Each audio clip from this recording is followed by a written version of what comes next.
Narrow way and broad వే, ఇరుకు మార్గము మరియు విశాల మార్గము. ఇది యేసు ప్రభు గారు సాక్షాత్తు చేసిన బోధ అండి. మత్తయి సువార్త 7వ అధ్యాయము 13, 14 వచనాలు. మత్తయి సువార్త 7వ అధ్యాయము 13, 14 వచనాలు. మూలవాక్యం ధ్యానించుకొని వివరంలోనికి వెళ్దాం. తర్వాత బైబిల్ వివరణ చూద్దాం. చదువుతాలి. ఇరుకు ద్వారమున ప్రవేశించుడి, ఇరుకు ద్వారమున ప్రవేశించుడి, నాశనమునకు పోవు ద్వారం వెడల్పును, నాశనమునకు పోవు ద్వారము వెడల్పును, ఆ దారి విశాలమునై ఉన్నది, ఆ దారి విశాలమునై ఉన్నది, దాని ద్వారా ప్రవేశించువారు అనేకులు, ఆ దారి ద్వారా ప్రవేశించేవారు అనేకులు. ఎక్కువ మంది ఆ దారిలోనే వెళ్తారట. జీవమునకు పోవు ద్వారం ఇరుకును, జీవానికి వెళ్ళే ద్వారము ఇరుకుగా ఉంటుందట. ఆ దారి సంకుచితమునై ఉన్నది, చాలా సంకుచితంగా ఉంటుందట. దానికి అనుగుని వారు కొందరే, దానికి అనుగుని వారు కొందరే. ఇదండి విశాల మార్గము, ఇరుకు మార్గము. వివరణలో చాలా వివరం చూస్తామండి. ఆ వివరణలోకి వెళ్ళే ముందు నా జీవితంలోంచి అనుభవం చెప్తానండి. ప్రభు మహాకృపను బట్టి 14 దేశాలు తిరిగే కృప దేవుడు నాకు ఇచ్చాడు. అమెరికా దేశంలో అయితే క్షుణ్ణంగా అమెరికా దేశం అంతా నేను తిరిగానండి. ఒక కాలిఫోర్నియాకి వెళ్ళలేదు, పడమటి దిక్కుకి వెళ్ళలేదు. నెక్స్ట్ టైం వెళ్తాను అక్కడికి. టెక్సస్ వరకు వెళ్ళాను. అమెరికా దేశం ఎంత పెద్ద దేశం అంటే 3 ఇండియాలు కలిపితే ఎంతో అది అమెరికా దేశం. భూభాగం 3 ఇండియా దేశాలు కలిపితే ఎంతో అది అమెరికా దేశం. అందులో జనాభా ఎంతమంది ఉంటారంటే ఇండియాలో 3వ వంతు జనాభా అక్కడ ఉంటారు. స్థలం 3 రెట్లు ఎక్కువ, జనం 3 రెట్లు తక్కువ. అందుకే ఒక్కొక్క ఇంటికి 10 ఎకరాల స్థలంలో, 100 ఎకరాల స్థలంలో, 2-3 ఎకరాల స్థలంలో ఇల్లులు ఉంటాయి. సిటీలో కాకుండా, సిటీలో మనలాగే ఉంటాయి. ఈ అమెరికా దేశం గురించి ఒక మాట చెప్పాలంటే నేను బాహాటంగా అమెరికా దేశంలోనే చెప్పాను. అరే మీ సొదొమ గొమొర్రా అని చెప్పాను అమెరికా దేశం నుంచి. సొదొమ గొమొర్రా అంటే ఏంటండి? పాపంతో నిండుకొనిన ప్రదేశం. నోహ దినముల వలె ఉంటాయని చెప్పారు. నోహ దినాల్లో పాపం 4 పాదాల మీద నడుస్తుంది. దేవుడు బాధపడ్డాడు. నరుని సృజించినందుకు యెహోవా హృదయంలో సంతాపపడ్డాడట. ఎందుకు ఈ పనికి మళ్ళీ చేశారని బాధపడ్డాడట. సొదొమ గొమొర్రా అంటే భయంకరమైన పాపం. ఈ అమెరికా దేశంలో పాపం 4 పాదాల మీద నడుస్తుంటుందండి. ఇంకా పాపాల గురించి వర్ణిస్తే మీకు మనిషి మీద మీకే విరక్తి కలుగుతుంది. 93వ సంవత్సరం నుంచి వెళ్తున్నాను. నేను 93వ సంవత్సరం నుంచి వెళ్ళేటప్పుడు 93లో వెళ్ళినప్పుడు అనుకున్నానండి అమెరికా అంత పనికిమాల దేశం, మన భారతదేశమే బెస్ట్ అనుకున్నాను. ఇవాళ భారతదేశం కూడా సేమ్ భ్రష్టత్వంలోనే ఉంది. అండ్ ఇవాళ చట్టాలు కూడా ఎంత భయంకరంగా ఉన్నాయంటే 18 సంవత్సరాలు నిండిన ఏ అమ్మాయి అయినా వ్యభిచారం చేసుకోవచ్చు చట్టం చెప్తుంది. భార్య ఎవడైనా తనకి ఇష్టం వచ్చినట్టు వెళ్ళిపోవచ్చు, చట్టరీత్యా అది నేరం కాదు ఇవాళ చట్ట ప్రకారంగా. భర్త భార్య ఉంటుండగా ఎవరితోటైనా ఆడలతో పోవచ్చు, అది నేరం కాదు. నిన్న దినాన్ని సుప్రీంకోర్టు ఒక రీసెంట్ ఆర్డర్ ఇచ్చింది. ఏంటంటే సహజీవనం చేసే భార్య, సహజీవనాలు ఉన్నాయి కదండి, లివింగ్ టుగెదర్, ఆవిడికి పెళ్లి భార్యకున్న హక్కులు అడుగుంటాయట. అంటే చట్టం కూడా భ్రష్టత్వంలో పోతుంది. అర్థమవుతుందండి. మన ఢిల్లీలో పిల్లల్ని, స్టూడెంట్స్ని పోలీసులు ఇష్టానుసారంగా కొట్టి చాలా అమర్యాదగా ప్రవర్తించారట. ఆ వీడియోలన్నీ సుప్రీంకోర్టు న్యాయమూర్తికి చెప్తే మాకు టైం లేదు ఇవన్నీ చూడడానికి అన్నాడట. ఆ యూనివర్సిటీలో డిగ్రీలు ప్రదానం చేయడానికి ఈయన పిలిస్తే ఆ యూనివర్సిటీ స్టూడెంట్స్ అందరూ చెప్పారట ఆడిస్తే మేము డిగ్రీలు తీసుకొని చెప్పారట. ఆడికి టైం లేదు మా గోల్ చూడడానికి, అలాంటి పనికి మాలిన చేతుల ద్వారా మేము డిగ్రీలు తీసుకొని చెప్పారట. ఇవాళ భారతదేశంలో పెద్ద మూమెంట్ వస్తుందండి. ఎక్కువ ప్రార్థించేయండి. ఇవాళ మళ్ళీ స్వతంత్ర పోరాటం చేసుకోవాల్సిన పరిస్థితికి వెళ్ళాం. ఈ 15 సంవత్సరాలు, 13 సంవత్సరాల దేశాన్ని 100 సంవత్సరాలు వెనక్కి తీసుకెళ్ళిపోయారు. ఇప్పుడు ఉన్న నాయకులు భ్రష్టత్వంలోని తీసుకెళ్ళిపోయారు.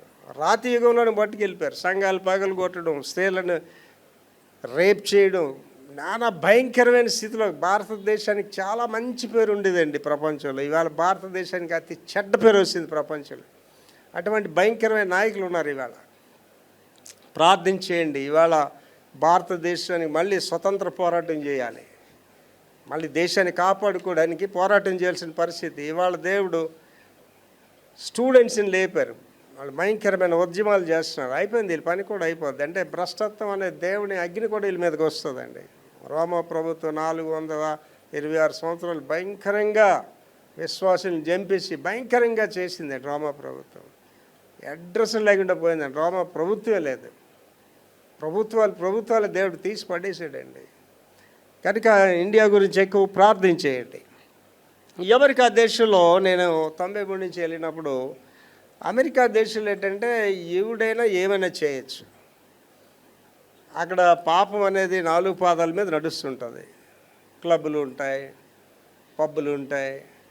ఎవడు మనిషిగాడు ఇష్టానుసారం జీవిస్తాడు. 6 రోజులే పని చేస్తారు.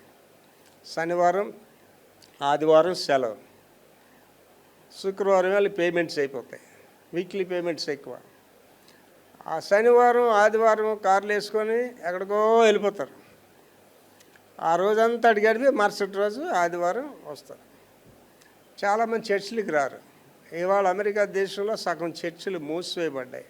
కారణం ఏంటంటే చర్చిలకి వెళ్ళే ప్రజలు లేరు అమెరికా దేశంలో. ఇవాళ చర్చి నడిపించడం కూడా కష్టం అమెరికా దేశంలో. ఇక్కడ 10 మంది వచ్చినా గుడులు రన్ చేసేసి. అమెరికా దేశంలో అవదు. అమెరికా దేశంలో ఏంటంటే చలికాలం ఫర్నెస్ పనిచేయాలి, హీటర్ పనిచేయాలి. ఎండాకాలం ఏసీలు పనిచేయాలి. పెద్ద మిషన్లు అనమాట. కరెంట్ బిల్లే చాలా వస్తుంది. అవి కట్టుకోవడానికి వాళ్ళకి డబ్బులు లేక చర్చిలన్నీ క్లోజ్ చేసి పడేశారు. అటువంటి భ్రష్ట దేశం. మరి అటువంటి దేశంలో నేను 93 నుంచి వెళ్తూ చాలా డిసిప్లిన్గా జీవించానండి. ఎక్కడ నేను పబ్బులకి వెళ్ళడం కానీ క్లబ్బులకి వెళ్ళడం కానీ ఎక్కడా లేదు. ఒకసారి అయితే మా చర్చ్ యూత్ పాస్టర్ వచ్చి, పాస్టర్ ఇవాళ యూత్ మీటింగ్లో మీరు మాట్లాడాలన్నాడు. అలాగే 5 నిమిషాలే మాట్లాడానండి. అలాగే రాన్నాను. ఎక్కడరా మీటింగ్ అన్నాడు. సినిమా హాల్ అన్నాడు. సినిమాలు ఇంటర్వెల్లో 5 నిమిషాలు వాక్యం చెప్పాలండి. ఒరే నేను ఇండియాలోనే సినిమాలకి వెళ్ళలేదురా, అమెరికా దేశం సినిమాల్లోని యూత్ మీటింగ్ ఎట్రా, ఎవడేంటరా, నేను రాంటరా అని చెప్పేసాడు. అంటే అటువంటి భ్రష్ట దేశం అమెరికా దేశం. అయితే నేను అంటున్నది విశాల మార్గం. ఇవాళ అమెరికా దేశం భ్రష్ట దేశం. ఇండియాలో ఎంత భ్రష్టత ఉందండి. పెళ్ళి కాకుండా పిల్లలకి అంటున్నారు, సహజీవనాలు చేస్తున్నారు. ఎంత భ్రష్టత్వం 4 పాదాల మీద నడుస్తుంది. క్రైస్తవ కుటుంబాల గురించి చెప్తున్నానండి. ఆడపిల్లలు కాపురాలు చేయటం లేదండి, భ్రష్ట స్త్రీలు. తల్లిదండ్రులకి సపోర్ట్ చేస్తున్నారు. నేను పాస్టర్ గారు నేను డైనింగ్ టేబుల్ దగ్గర కూర్చున్నట్టు చెప్పానండి. ఒక మంచి మెసేజ్ తెచ్చాను, your life is so precious అని. జీవితం చాలా విలువైందని ఒక మెసేజ్. జన్మలు లేవు, మనిషి పశువులోకి వెళ్ళదు ఆత్మ. ఒకసారి మనిషి చనిపోతే ఆత్మ నరకానికో నిత్య జీవనికో పోవాలి. జన్మ సిద్ధాంతం అనేది లేదు. ఈ లైఫ్ ఎంతండి, ఓ ప్రెషస్ ఎంత విలువైందో ఒకసారి ఆలోచించండి. యవ్వన కాలం చాలా తక్కువ. టీనేజర్ అంటారు, ముదమారం అంటాడు. ఆ చిన్న వయసులోని భర్తలతో విడిపోయి కోర్టులు అంబడి తిరుగుతూ పోలీస్ స్టేషన్లు అంబడి తిరుగుతూ ఆ జీవితానికి విలువేముందండి. ఆ చిన్న వయసు, ఆ యంగ్ స్టేజ్లో నువ్వు భర్తతో ఎంత ఆనందంగా ఉండాలి, భార్యతో ఎంత ఆనందంగా ఉండాలండి. ఆ తల్లిదండ్రులు కూడా చెప్పరు, పనికి మళ్ళీ తల్లిదండ్రులు. ఇవాళ తల్లిదండ్రులు కూడా ఏం చేస్తారు, నచ్చలేదో వచ్చి ఇంటికి అంటున్నారు అంతే. మళ్ళీ అంటున్నా ఆడే వస్తాడులే, మనం వెళ్ళవసరం లేదులే అని చెప్తున్నారు. ఇవాళ చెప్తున్నాను నేను ఆడపిల్లల తల్లిదండ్రులకి, మీ అమ్మాయిని పెళ్లి చేసిన తర్వాత మీ ఇంటికి రానివ్వకండి దయచేసి. ఒకసారి పెళ్ళి అయిన తర్వాత అమ్మాయిని ఇంటికి రానివ్వకూడదండి. అక్కడే సమస్యలు వస్తున్నాయి. వాడికి చెప్పాలి, ఇంటికి వస్తే నీ భర్తతోనే రావాలి, భర్తతో వెళ్ళిపోవాలి. ఎప్పుడైతే మీరు ఇంటికి తీసుకొచ్చారో, ఎప్పుడైతే భర్తకు దూరంగా ఉందో చాలా జాగ్రత్తగానండి. మీ మెసేజ్ అందరికీ చెప్పండి కూడా. భార్యాభర్తలు కలిసి ఉంటేనండి ఎన్ని గొడవలు ఉన్నా ఎన్ని డిఫరెన్స్ ఉన్నా సర్దుకుపోతుంటాయి. దూరంగా ఒకసారి వెళ్ళారు అనుకోండి, ఆ గొడవలు ఎక్కువైపోయి దూరం ఎక్కువైపోయి కలడం అనేది జరగదండి. చాలా భ్రష్టత్వం అనేది వాళ్ళ ఇండియాలో కూడా వచ్చిందండి. ఇంకా పెళ్ళి కాకుండా పిల్లలు పుడుతున్నారంటే వాళ్ళు అమెరికా వాళ్ళకంటే గొప్ప వాళ్ళని చెప్పాలి. ఇండియాలో పెళ్ళి కాకుండా పిల్లలు పుట్టిన కుటుంబం అంటే అమెరికా కుటుంబం కంటే వీళ్ళు గొప్ప కుటుంబం అని చెప్పాలి. అంటే అంత భ్రష్టత్వంలో ఉన్నారు వీళ్ళు. కనుక ఇవాళ ఆలోచన చేస్తే కుటుంబ వ్యవస్థ అనేది పాడైపోయింది. ఇవాళ విశాల మార్గం. ఒకసారి ఆలోచించేయండి. అమ్మగారు నేను చాలా విషయాలు మాట్లాడుకున్నాను.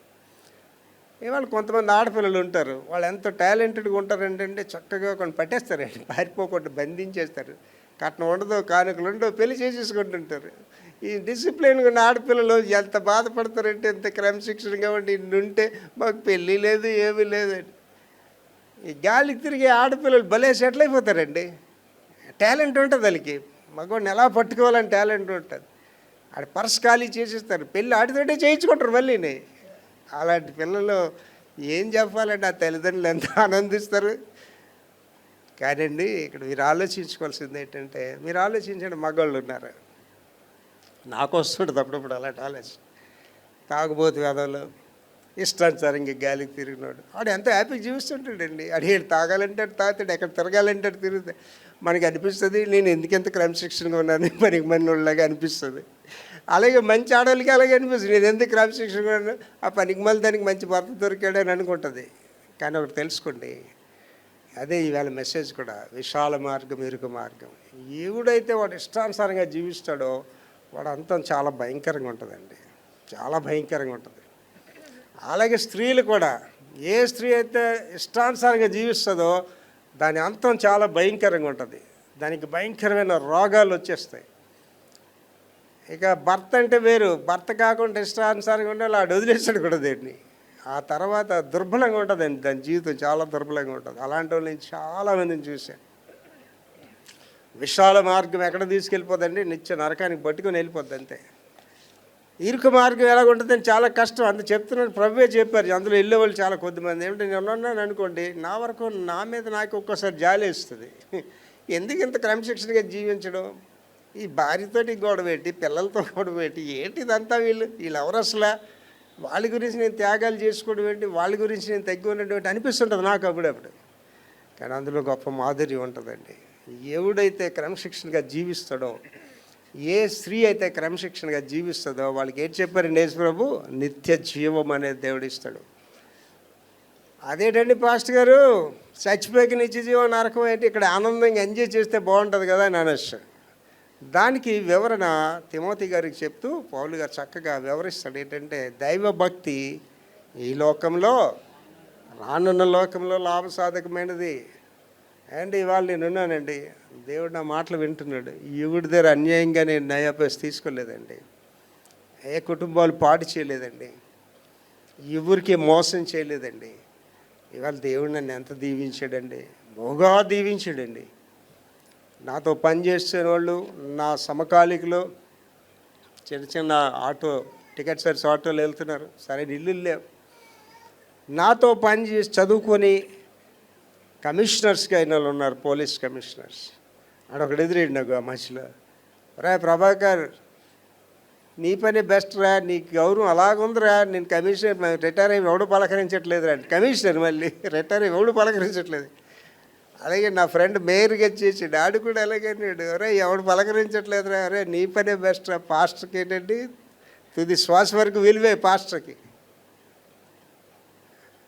ఎక్కడ నేను తప్పులు చేయలేదండి, ఇవాళ అయితే తలంపులో కూడా తప్పు చేయటం లేదండి. భార్య అంటే ఆవిడ ఇష్టం ఆవిడదండి, తీర్పు సింహాసనం ఆవిడే నిలబడాలి, ఆవిడకి ఆవిడ లెక్క చెప్పుకోవాలి, నాకు ఆవిడకి సంబంధం లేదు. అలాగే ఆవిడకి నాతో సంబంధం లేదు, ఆయన వల్లే నేను భక్తిలో లేని చెప్పే పరిస్థితి ఆవిడకి కూడా లేదు. ఎవరి మట్టుకు వాళ్ళు తీర్పు సింహాసనం నిలబడాలి. దేవుడు నిన్నే అడుగుతాడు, భర్తను నిన్ను అడుగుతాడు, భార్య నిన్ను అడుగుతాడు, ఎవరిని అడగడండి. అందుకే అంటాడు ఏంటంటే, ఎవడనో ఏ విధమ చేతనైనా తన సహోదరిని విమోచించినాడు, ఎవడు రక్షణ వాడిదే. కనుక ఇవాళ మెసేజ్ చాలా అమూల్యమైనదండి. మీరు విశాల మార్గంలో ఉన్నారో ఇరుకు మార్గంలో ఉన్నారో మీకు ఈజీగా తెలిసిపోద్ది ఈ మెసేజ్ అయ్యేసరికి. ఇరుకు మార్గము మరియు విశాల మార్గం వివరణ చదువుతలే. యేసు మానవ జీవితంలోని రెండు విభిన్న మార్గాలు, యేసు ప్రభువారు మానవ జీవితంలో రెండు విభిన్న మార్గాలను మరియు వాటి శాశ్వత గమ్యస్థానాలు, వారి శాశ్వత గమ్యస్థానాలను వివరించారు. ఏంటి ఇది ఎంత అమూల్యమైనది అంటేనండి, ఏంటి ఇవాళ మీకు చెప్తున్నానండి, నాతో పనిచేసిన వాళ్ళు, నా సమకాలికులు ఇష్టానుసారంగా జీవించిన వాళ్ళు అడ్రస్లో కూడా పోయారండి, అనంతవైలో కలిసిపోయారు. ఇవాళ నాకు ఏంటంటే ఆరోగ్యపరంగా దేవుడు దీవించాడు, విద్యాపరంగా అధిక విద్యను అభ్యసించాను, 21 సంవత్సరాలు విద్యను అభ్యసించాను, మంచి మినిస్ట్రీ, మంచి సంఘం దేవుడు నాకు ఇచ్చాడు, 18 పుస్తకాలు రాశాడు, మంచి భార్య, మంచి కొడుకు, మంచి కోడలు, మంచి మనవడు మనవరాలు ఇచ్చాడు. గాడ్ బ్లెస్డ్ మీ. కొన్ని విషయాలు చెప్తే మీకు బాధగా ఉంటుంది, వినలేరు. అలాగే నన్ను దీవించాడు. ఈ మధ్యకాలంలో అయితే ఇంకా అత్యున్నతంగా దేవుడు దీవించాడు. డిసెంబర్లో మన సంఘాన్ని దేవుడు దీవించబోతున్నాడు. చూస్తారు మీరు అద్భుతాలు. యెహోవా కార్యములు నిలిచి చూడండి అంతే. మీరేం పరిగెట్టవసరం లేదు. ఆశీర్వాదం మీరు పరిగెట్టవసరం. దేవుడి ఆశీర్వాదం మీకు దగ్గర పంపిస్తాడు. తర్వాత చదవమా, విశాల మార్గము, దాని వివరణలు చెప్తున్నాడు. విశాల మార్గం చదువుతలి.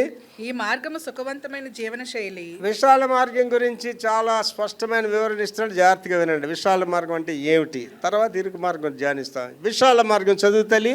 ఈ మార్గము సుఖవంతమైన జీవన శైలి. ఈ మార్గము సుఖవంతమైన జీవన శైలి. విశాల మార్గం అంటే హ్యాపీగా, ఏంటంటే నా ప్రాణమో తినము త్రాగుము సుఖించము, అదేనమాట జీవితం. హ్యాపీగా, హ్యాపీ డేస్, తినండి తాగండి, అది. తర్వాత ప్రజాదరణ పొందిన సంస్కృతి. ప్రజాదరణ దీనికే ఉంటుందట. దేవుని కార్యాలకి ప్రజాదరణ ఉంటుంది, భక్తి జీవితానికి ఉంటుంది.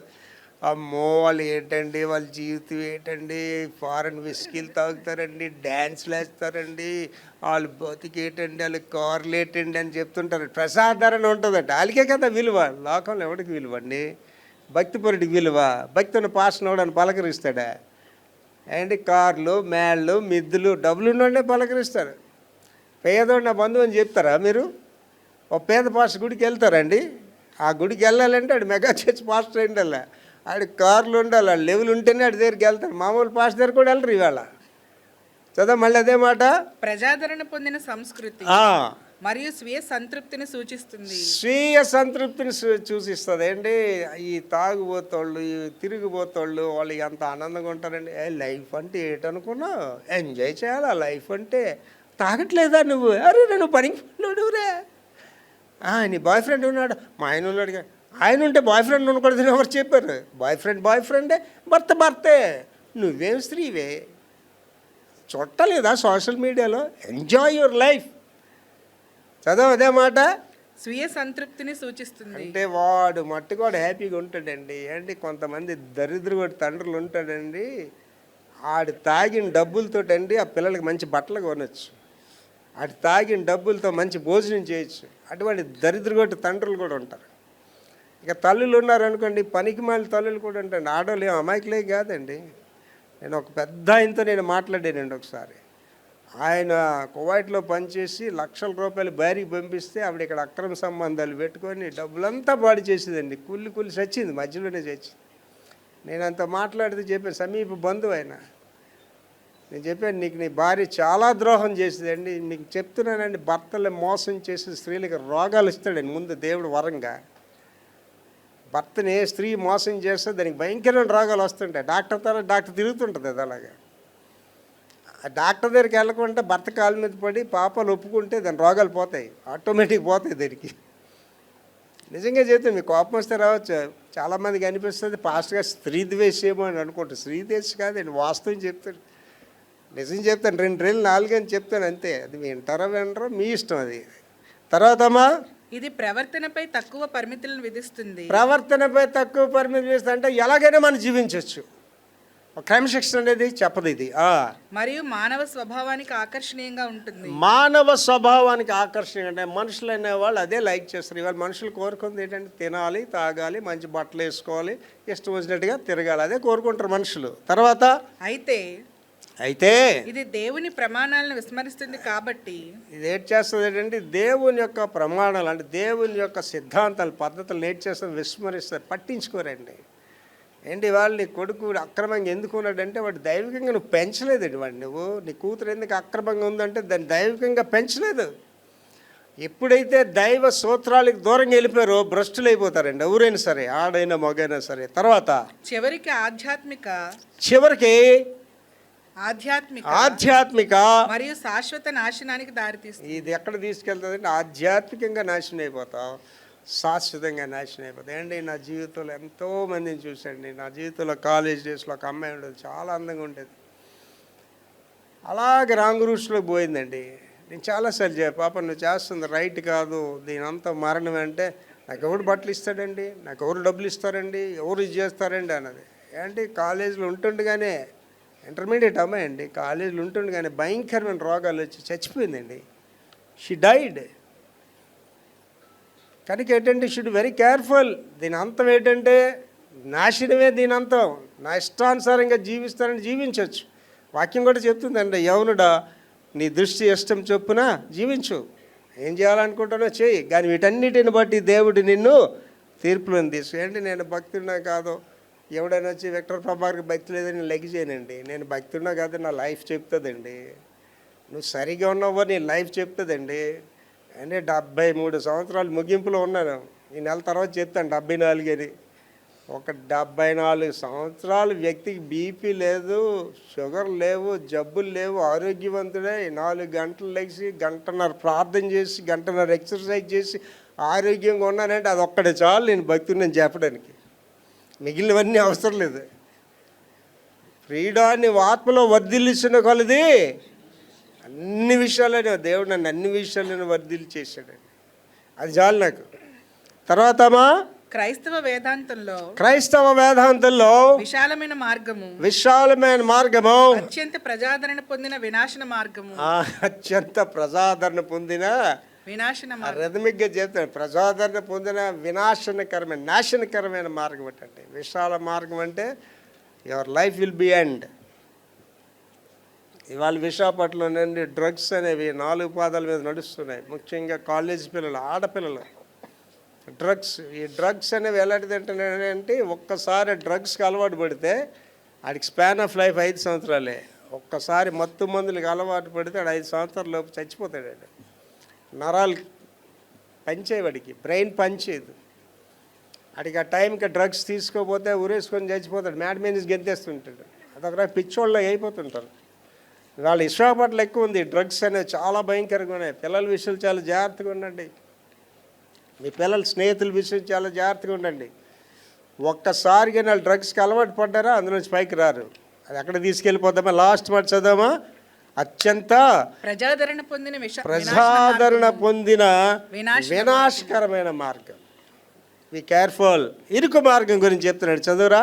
ఇది విశ్వాసము, దేవునికి విధేయత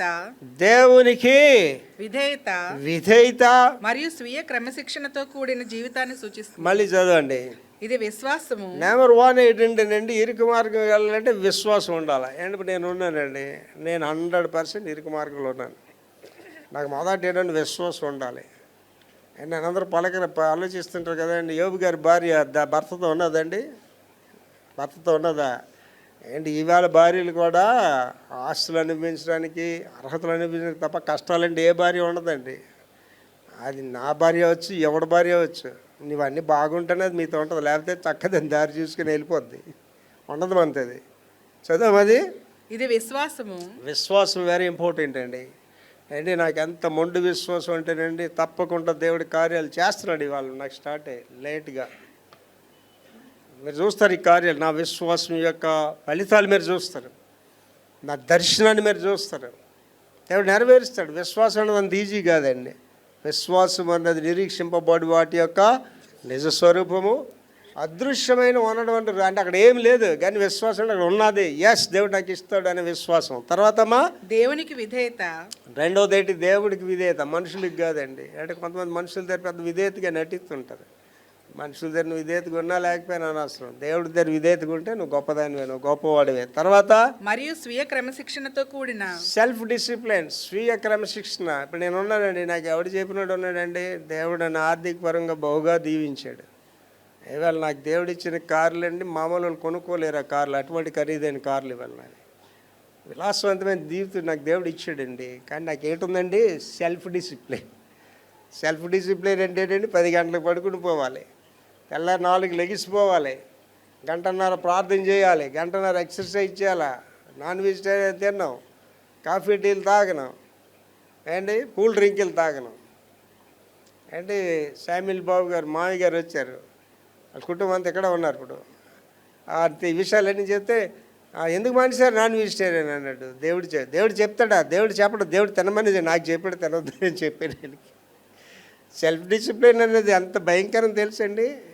నా ఎదురుగా dining table, 6 seater dining table, ఒక 3,000 ఎంతో తెచ్చేస్తాడు. ఫిష్, రొయ్యలు, ఫ్రాన్స్. శామ్యూల్ బాబు తెచ్చిస్తే మా ఇంట్లో 4 పనిచేస్తారు. 2 షెఫ్లు, వంటలు వండి వాళ్ళు ఇద్దరు.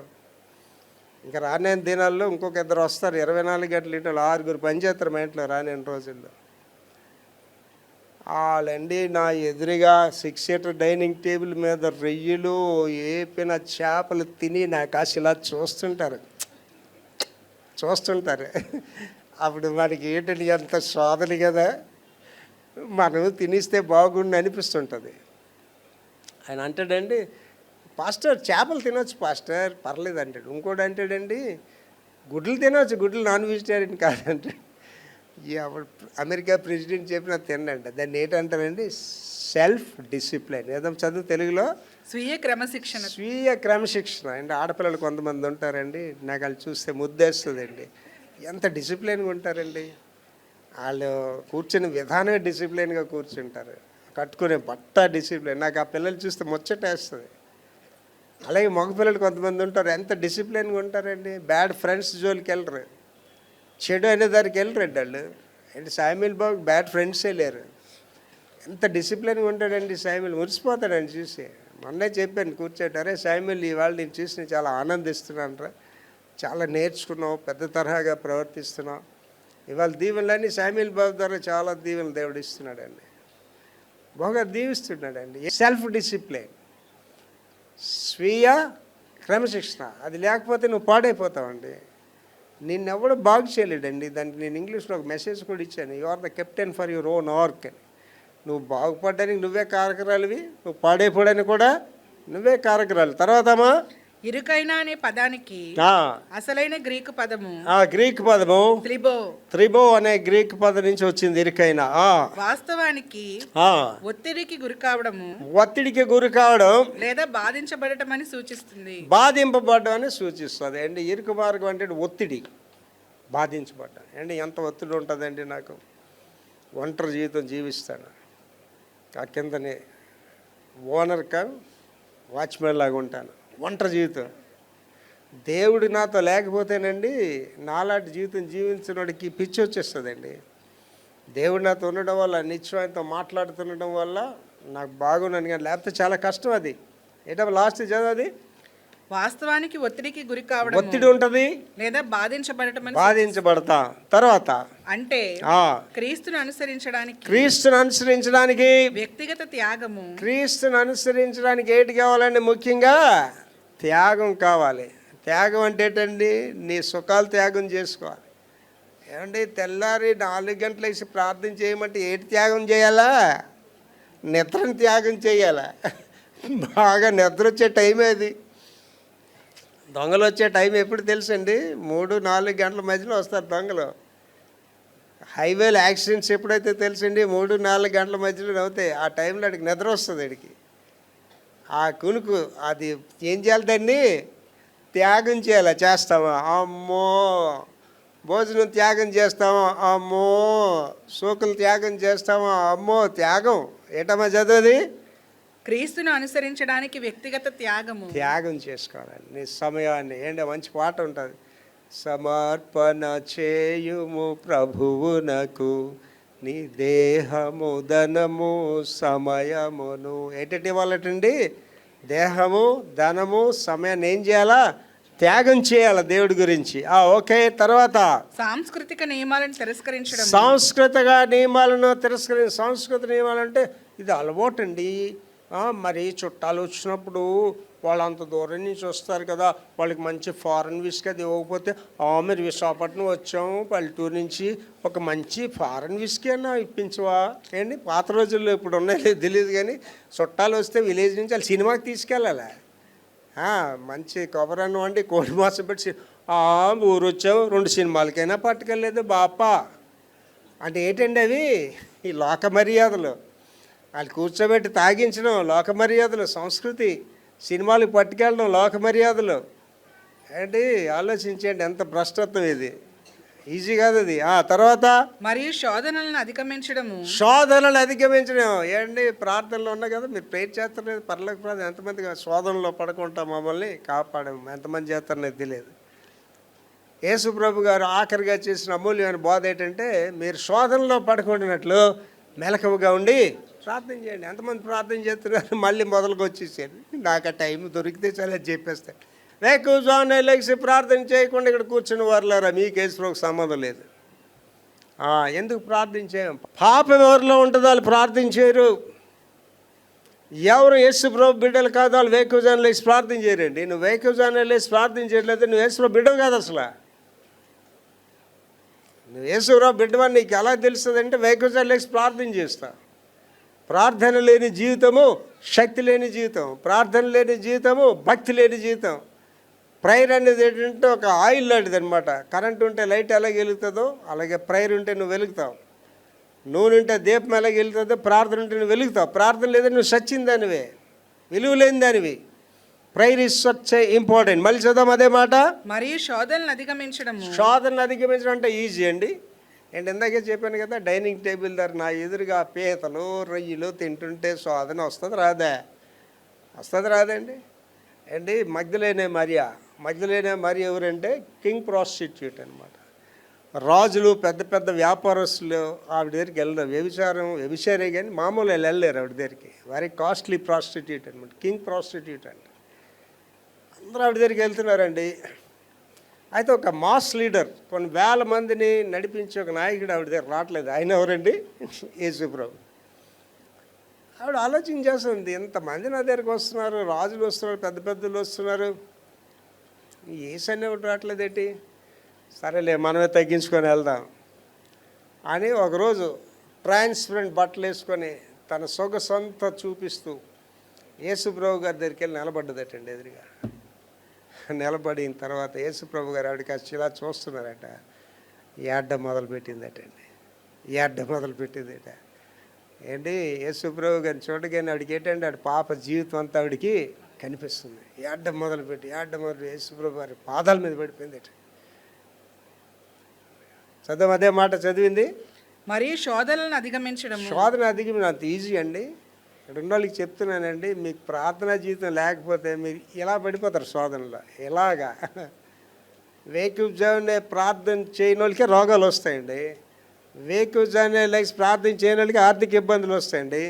వేకువజామునే లేచి ప్రార్థించే తల్లున్నారు, మీ పిల్లలు బ్రష్లు ఎందుకు అయిపోతారంటే నువ్వు ఒక పనికి మేలు తల్లి కాబట్టి మీ పిల్లలు బ్రష్లు అయిపోతున్నారు. మా అమ్మ చీకటితో లేచి కన్నీటి ప్రార్థించేది. మా అమ్మ ప్రార్థన ఫలితమే నేను చీకటితో లేచి ప్రార్థించేసిన ఆ ప్రార్థన ప్రతిఫలమే నా కుటుంబం, నా సంఘం. ప్రార్థన అనేది ఏంటంటే దహించి అగ్ని లేదండి. ప్రార్థనకి మీరు మోకరించగానే సాతాను వణికిపోతాడటండి. Satan will tremble when you kneel down. ప్రార్థనా జీవితం లేదా నీకేసిన సంబంధమే లేదు అసలు. గుడికి రావడం కూడా అనవసరం. వేకువజామునే లేచి ప్రార్థించని వాళ్ళకి యేసులో సంబంధం కూడా లేదు. అదేంటండి పాస్టర్ గారు చెప్తున్నాను, దేవుడు నాకు ఇచ్చిన అధికారంతో చెప్తున్నానండి. యేసు ప్రభు గారు దేవుడు అండి, దేవాదేవుడు భూమి మీద. ఆయన ఎందుకు ప్రార్థించాలని ఆయన ఉడికి ప్రార్థించాలా? మనం పనికి మనం వెధలని తెలుసు. ఆయన ఏం చేశాడంటే వేకువజామునే పెందల కడనే లేచైనా ప్రార్థించారు. ప్రాక్టీస్ చేయండి వాళ్ళ నుంచి. మీరు ఎవరికైతే ప్రార్థనా జీవితం లేదో వేకువజామున లేచి ప్రార్థించండి. దానివల్ల మీకు ఏటొస్తుందో తెలుసండి. ఆరోగ్యంగా ఉంటారు, జ్ఞాపక శక్తి ఉంటుంది, చురుకుగా మీ పనులు చేసుకుంటారు, మీ కుటుంబ స్థితులు బాగుంటాయి, మీ ఆర్థిక స్థితులు బాగుంటాయి. అంత ఇంపార్టెంట్. చదువు అదే మాట చదవమా. మరియు శోధనలు అధిగమించడం అవసరమని ఇది సూచిస్తుంది. అంతిమంగా ఆఖరిగా ఈ సవాలుతో కూడిన మార్గము దేవునితో నిత్య జీవానికి దారి తీస్తుంది. ఏంటి ఈ మార్గం నేను ఎక్కడ తీసుకెళ్ళిపోద్దండి? నిత్య అండి నాకు రోజు సవాలేనండి. Everyday challenge for me. ఇది నేను చేయగలనా, వెళ్ళగలనా? అనేకమైన శోధనలు వస్తుంటాయి, అనేకమైన బాధలు వస్తుంటాయి, ఆర్థిక ఇబ్బంది వస్తుంటుంది, రకరకాలుగా ఒత్తిడి నా మీదకి వస్తుంటాయి. అన్నింటిలో చాకి మనం ముందుకు వెళ్ళడమే ఇరుకైన మార్గంలో వెళ్ళడం. తర్వాత ఇరుకైన మార్గానికి ఉద్దేశపూర్వక ప్రయత్నము. ఇదే లాస్ట్ అండి. ఇందులో ఇరుకైన మార్గానికి ఉద్దేశపూర్వకమైన ప్రయత్నం, ఏకాగ్రత. నెంబర్ 1 ఏకాగ్రత. మరియు దేవునితో నిబద్ధతతో కూడిన వ్యక్తిగత సంబంధం. రెండు గురించి చెప్తున్నాండి. మళ్ళీ చదువురా. ఇరుకైన మార్గానికి ఉద్దేశపూర్వకమైన ప్రయత్నం ఉండాలి. అంటే నేను అందులో వెళ్ళాలి అనే ఆలోచన ఉండాలి. ఆ, ఏకాగ్రత ఏకాగ్రత అంటే ఏంటండి? అది తప్ప ఇంకేం కనిపించకూడదు. నా కళ్ళ ముందు యేసుప్రభు తప్ప పాస్టమ్ గారు బాబు ఎవడు కనిపించడండి. దేవుడు నేనే. అది ఏకాగ్రత అనమాట. యేసుప్రభుని ఎదుర్కొంటే నువ్వు తప్పులు చేస్తావా? యేసుప్రభుని ఎదుర్కొంటే అబద్ధాలు ఆడతావా? యేసుప్రభుని ఎదుర్కొంటే తప్పుడు మార్గంకి వెళ్తావా? వెళ్ళు నువ్వు. తర్వాతమ్మా, మరియు దేవునితో నిబద్ధతతో కూడిన వ్యక్తిగత సంబంధం దేవునితో నీకు పర్సనల్ రిలేషన్ ఉండాలండి, వ్యక్తిగత సంబంధం ఉండాలి. ఏంటి ఇప్పుడు ఉన్నారనుకోండి, మీకు కలెక్టర్ గారు క్లోజ్ ఫ్రెండ్ అనుకోండి, ఏ రాని మాట్లాడుకొని లేకపోతే ఏంటి అని మాట్లాడుకునే పరిచయం ఉంటే అది ఎంత గొప్పగా చెప్పుకుంటాను. కలెక్టర్ గారు నేను రోజు కూర్చొని మాట్లాడుకుంటాను. యేసుప్రభు గారు కలెక్టర్ కంటే ఎక్కువ కాదా? సీఎం కంటే ఎక్కువ కాదా? పిఎం కంటే ఎక్కువ కాదా? ఈజ్ క్రియేటర్ అండి, సృష్టికర్త. ఆయన నీతో స్నేహితుల్లా మాట్లాడితే నీకు మాట్లాడడానికి ఎందుకు అవ్వట్లేదు? నీ పాపం ఆయన దగ్గరికి వెళ్ళనివ్వట్లేదు. ఎక్కువసార్లు లేచి ఎందుకు ప్రార్థన చేయాలంటే నీ పాప జీవితం ఆయన దగ్గరికి వెళ్ళనివ్వదు. ఆయన దగ్గరికి వెళ్ళగానే ఏంటండి, అద్దం దగ్గరికి వెళ్ళినట్టే నీ రూపం నీకు కనిపిస్తుంది, నీ పాపం నీకు కనిపిస్తుంటుంది. అందువల్ల వెళ్ళలేవు నువ్వు. ఆయన ఎవడు మట్టుగా రైటేనండి. ఒకని ఎదుట సరైనదిగా కనబడి మార్గం కలదు, తుదకది నాశనానికి నడిపించేస్తుంది. ఏంటి మీరు అనుకుంటున్నారండి, తన పొరపాటులు కనుగొనగలిగిన వాడు ఎవడు అనే మాట చదివారు ఎప్పుడైనా? అందరూ మీరు రైట్ అనుకుంటారండి. మొగుడిని వదిలేసిన అమ్మాయి ఏమనుకుంటుంది, నేను రైట్ అనుకుంటుంది. భార్యను వదిలేసిన భర్త ఏమో అది నేను రైట్ అనుకుంటాడు. తాగుబోతున్నా కూడా ఏమనుకుంటాడంటే నేను రైట్ ఆయన అలా చెప్తారు కానండి. పాస్ట్ గారు, అమ్మా మేము చాలా కష్టపడతామమ్మా, ఆ కష్టపడి ఒళ్ళంతా అలిసిపోద్దమ్మా, ఆ 2 చుక్కలు లోపలికి వెళ్ళకపోతే నిద్ర రాదామంటే ఆ భార్య కూడా ఎంత మంచి భార్యో, చేపలేపి మాంసం వేపి మా అయ్యా మాంసం తినిమాయ్యా ఆవిడే వస్తుంది సారా గ్లాసులో. ఎంత మంచి భార్యలో ఈ పనికి మాలిన స్త్రీలు. అర్థమవుతుందండి? ఆడు అలా చెప్తాడండి. అలాగా ఆడు ఎదురు సరైన మార్గం అది. అది ఎక్కడ తీసుకెళ్ళిపోద్దండి? కట్ల పాము వల్లే కాటేస్తుంది అంటాడు సామెతల్లో చెప్తూ. అది జీవితాన్ని నాశనం చేసేయండి. తాగుబోతున్నా కొడుకులండి 52 years లోపే చచ్చిపోతారండి. తాగుబోతున్నా కొడుకులు 50 దాటరాళ్ళు లోపలే చచ్చిపోతారు. అవడం కూడా భయంకరంగా చేస్తారు. అడిగి లాస్ట్లోని అనిపిస్తుంది బతకాలని అనిపిస్తుంది తాగుబోతాడు లాస్ట్లో. కానీ అప్పటికి అడి గుడ్లు ఎండిపోతాయి, ఊపిరితిత్తులన్నీ పాడైపోతాడు. తాగుబోతాడు ఫేస్ చూడండి, అటు చెప్పవలసిన లేదు, తాగుబోతాడండి. ఆడి ఫేసే గ్లో పోతుంది, కలంతా పోతుంది, మాడిపోయిన ముఖం వచ్చేస్తుంది వాడికి. కనుక ఏంటమ్మా లాస్ట్ ఏమంటున్నాడు? దేవునితో నిబద్ధతతో కూడిన వ్యక్తిగత సంబంధం, పర్సనల్ రిలేషన్ ఉండాలండి. మోషేతో ఏమన్నాడండి? మోషే దేవునితో స్నేహితుల్లా మాట్లాడాడు. ఏంటి, నేను దేవుడితో మాట్లాడడమే కాదు విసిగిస్తాను దేవుడిని. ఎంతగా విసిగిస్తానంటే నేను పరలోక రాజ్యం వెళ్ళాక యేసుప్రభు గారు తప్పకుండా నాతో మాట అంటారండి. ఏంటంటే ఒరే సేవ చేస్తే చేసావుగంటారా, నన్ను చాలా విసిగించారు ఆ భూప్రపంచంలో అంటే. ఊరుకోనండి, నాకు ఎవరున్నారండి? నాకు అమ్మ లేదు, నాన్న లేదండి.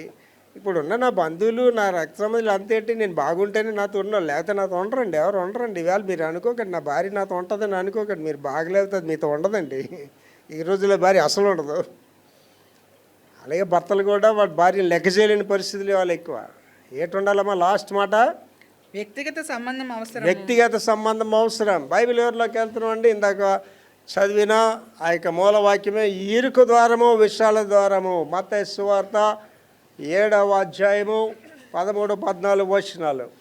ఇరుకు ద్వారమున ప్రవేశించుడి, నాశనమునకు పోవు ద్వారం వెడల్పును, ఆ దారి విశాలమునై ఉన్నది, దాని ద్వారా ప్రవేశించు వారు అనేకులు. జీవమునకు పోవు ద్వారం ఇరుకును, ఆ దారి సంకుచితమునై ఉన్నది, దాని కనుగొని వారు కొందరే. తర్వాత సెకండ్ ఏంటంటే తన దృష్టికి యథార్థ మార్గము. ఇందాక చెప్పానండి, వాళ్ళు ఎవరు మట్టుకు నేను రైట్ అనుకుంటారు, ఆవిడ నేను రైట్ అనుకుంటుంది, ఆయన నేను రైట్ అనుకుంటాడు. ప్రోవర్బ్స్ చాప్టర్ 16 verse 25, సామెతలు 16:25. ఒకని మార్గము వాని దృష్టికి యథార్థముగా కనబడును, ఒకని మార్గము వాని దృష్టికి యథార్థంగా కనిపిస్తుంది, అయినను తదుకది మరణమునకు చేరును. ఆడు అనుకుంటా నేను రైట్ మార్గంలో ఉన్నాను, రైటే చేస్తాను అనుకుంటా. అది ఎక్కడ తీసుకెళ్ళిపోతాడండి? మరణానికి తీసుకొని వెళ్ళిపోతుంది. You should be very careful. నీ దృష్టికి నువ్వు రైట్ అనుకోకండి. నేను ప్రతి దానికి నేను స్వవిమర్శ చేసుకుంటానండి. నేను ఒక ఆలోచన చేసినాడు, ఇది రైట్గా ఆలోచిస్తున్నానా, ఆయనే రైట్ ఏమో నేనే రాంగ్ ఏమో, ఆవిడే రైట్ ఏమో నేనే రాంగ్ ఏమో ఆలోచన చేస్తాను. దానికి ఇంగ్లీష్ ట్రీట్ అంటారంటే థింక్ బిఫోర్ యూ ఇంక్ అంటారు. ఒక మాట రాసినప్పుడు అంటే ఆలోచించుకొని రాయాలట. ఒక మాట మాట్లాడినప్పుడు ఆలోచించుకొని మాట్లాడాలట. Should be very careful. తర్వాత అండి ప్రపంచ ధర్మ మార్గము. ప్రపంచ ధర్మ మార్గం అంటే ఈ లోకానికి ఒక ధర్మ మార్గం ఉన్నదటండి. దాని గురించి చెప్తున్నాడు. ఎఫ్ఎస్సి 2:2-3 వచనాలు. ఎఫ్ఎస్సి 2:2-3 వచనాలు. మీరు వాటిని చేయొచ్చు, వాయుమండల సంబంధమైన అధిపతిని. ఇదేంటండి ప్రపంచ ధర్మ మార్గము. మీరు వాటిని చేయొచ్చు, వాయుమండల సంబంధమైన అధిపతిని. వాయుమండల సంబంధమైన అధిపతి అంటే సాతాను యొక్క ఇప్పుడు ప్రేరేపించు శక్తికి, ఇప్పుడు మిమ్మల్ని ప్రేరేపించిన శక్తికి అధిపతిని అనుసరించి. అధిపతి అంటే సాతాను అనుసరించి ఈ ప్రపంచ ధర్మము చొప్పున. ఈ ప్రపంచం చెప్పాను కదా ఇందాక, లోకలందరూ చేసే మార్గమే లోక మర్యాద. ఈ లోక మర్యాదలు ఈ ప్రపంచ ధర్మము చొప్పున, ఈ ప్రపంచ ధర్మము చొప్పున మీరు మునుపు నడుచుకున్నారు. అండ్ ఆలోచించండి, ఇక్కడ ఉన్న వాళ్ళు అందరూ నాకు తెలిసిన వరకు ఎక్కువ విగ్రహారాధన చేసిన వాళ్ళు ఉన్నారు ఇక్కడ. ఎక్కువ మంది విగ్రహాలను ఆరాధించి వచ్చిన వాళ్ళు ఎక్కువ మంది ఉన్నారు. ఇవాళ ఒకప్పుడు చేస్తారు, ఇవాళ చేయటం లేదు. నా వరకైతే నేను చాలా అల్లరిగా జీవించాను, నటోరియస్గా నేను జీవించాను. ఇవాళ నా జీవితం లేదు అది. నాకు నూతనమైన సృష్టిగా దేవుడు నన్ను చేశాడు. ఈ కాగా ఎవడెరును క్రీస్తు యేసునందున్న ఎడల వాడు నూతన సృష్టి, పాతవి గతించెను, సమస్తము నూతనమైపోయాయి. చదవమా.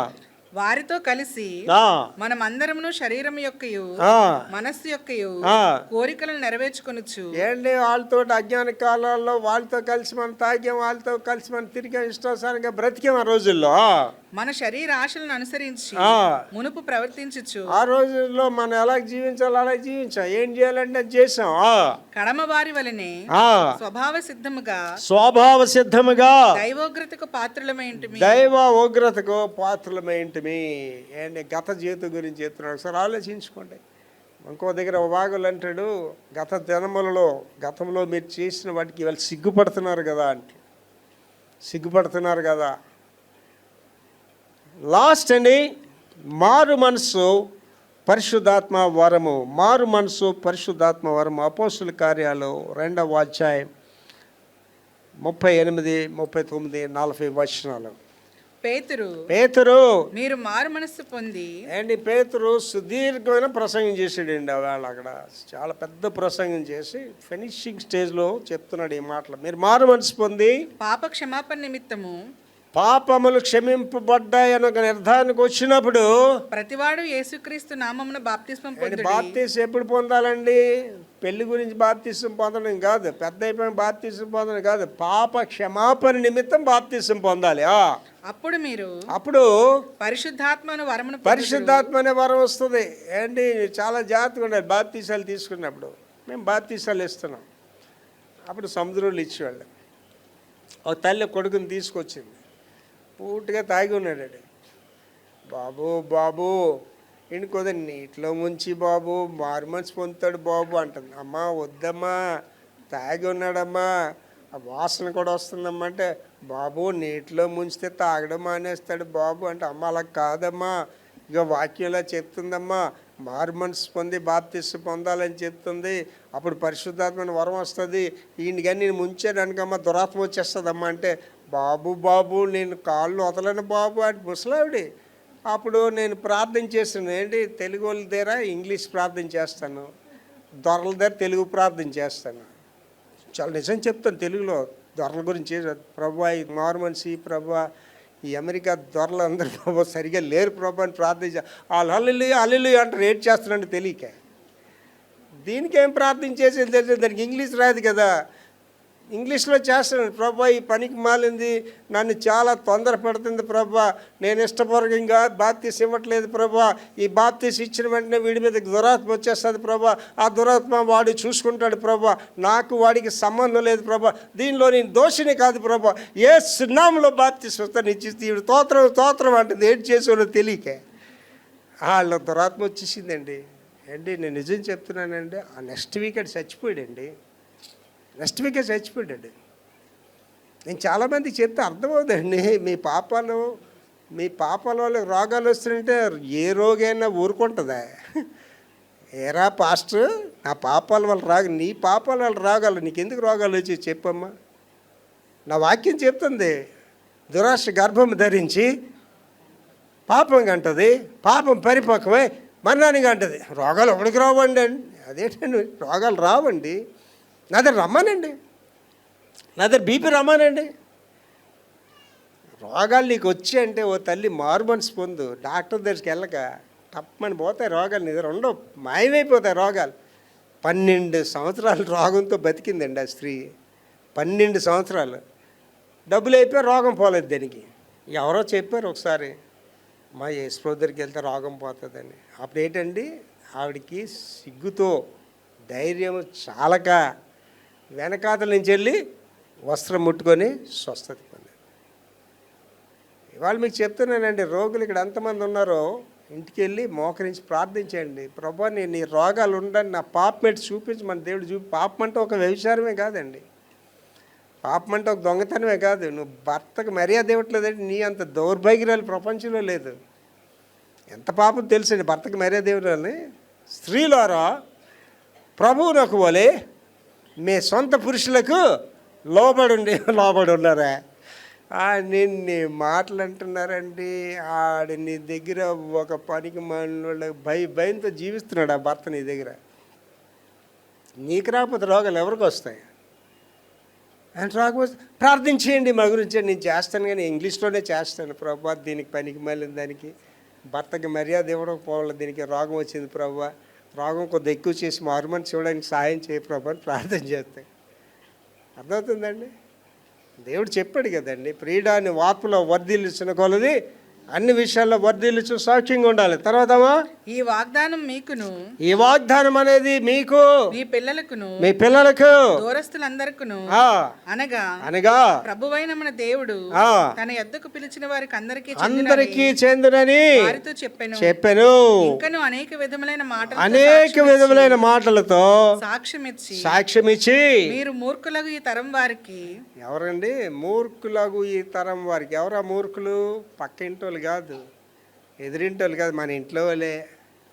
ఏంటి భర్త ఏం చెప్తాడు తెలుసండి? మా దొండపర్తిలో భర్తలు ఇవాళ ఎందుకే గుడికి వెళ్ళడం, మంచి పులుసు చేప తెచ్చానే, బాగా చేసి తలా తోక మంచి పులుసు చెయ్యే, మధ్య మొక్కలన్నీ ఏపంటే లేదు మాయ ఇవాళ మధ్యలో పాస్ట్ గారు మంచి విషయాలు చెప్తున్నారు మాయ మొదటి సర్వీస్కి వెళ్ళి వచ్చేస్తాను మాయ అంటే, ఓలే మీ పాస్ట్ గారు ఈ సంగతి చెప్పలేదా? భర్తే దేవుడే, నాకు మంచి కూర వండితే నువ్వు దేవుని సంతోషపెట్టినట్టే మీ పాస్ట్ గారు ఇలాంటివి చెప్పట్లేదా? అర్థమవుతుందండి? ఏటమ్మా చదువు అదే మాట. మీరు మూర్ఖులకు ఈ తరం వారికి. ఎవడండాడు భర్త? మూర్ఖుడు. భార్యలు కూడా ఉంటారండి.